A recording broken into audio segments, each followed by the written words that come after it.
I still wanted to make this an exciting experience for them and a valuable experience for them, and still wanted my students to feel seen and heard in the classroom. So there was a lot of planning ahead of time, and then a lot of planning and learning and changing my plans along the way. I tried to do like mini projects within units that are a little bit more exciting and more engaging, something that kids can look forward to.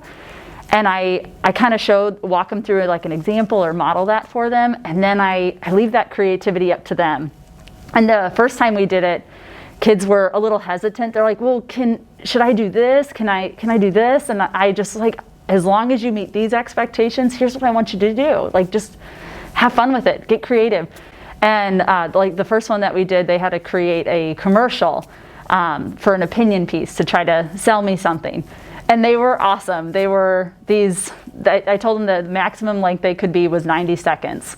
And they were very innovative and creative with the way that they were able to use iMovie and the art applications that their art teacher showed them. But it was neat to just see kids use things that they've learned from other years or art class or other classes, and they were able to combine that into mine.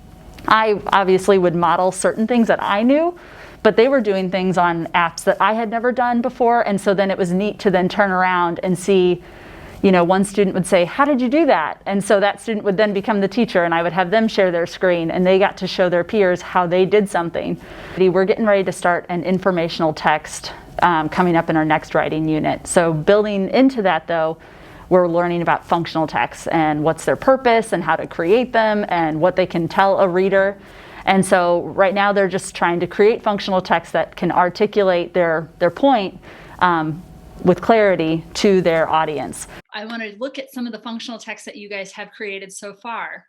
We've created directions for secret designs that you guys have solved with one another. You've created floor plans for your home. One of your classmates is moving right now, and so they created a floor plan of their future home and how they plan to lay out their room. And then you guys created some fake businesses or real ones. Some of you based your business off of something that already exists and kind of helped with their marketing as well. And I had you create Instagram ads. And then the one that we just did most recently was a trip itinerary. So we talked about how I can read a map and then to plan out a trip. And they had to write up like, how long is your trip, like the duration. They had to tell me what they were going to be doing on different days. I gave them options of, you could look up the degrees, the cost of things, the lodging, the gas, the flying miles, renting a car.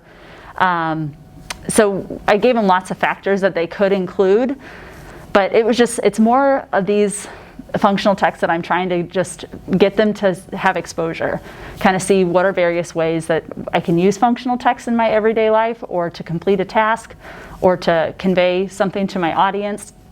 I've just been really proud of them for the way that they've adapted and that growth mindset that they're practicing, and that they're even modeling for each other and recognizing that it's okay on days when they're not feeling like they have their best growth mindset.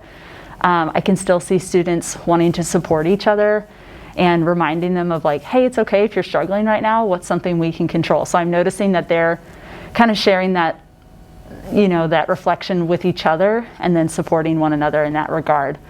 You guys are fantastic. You're on it.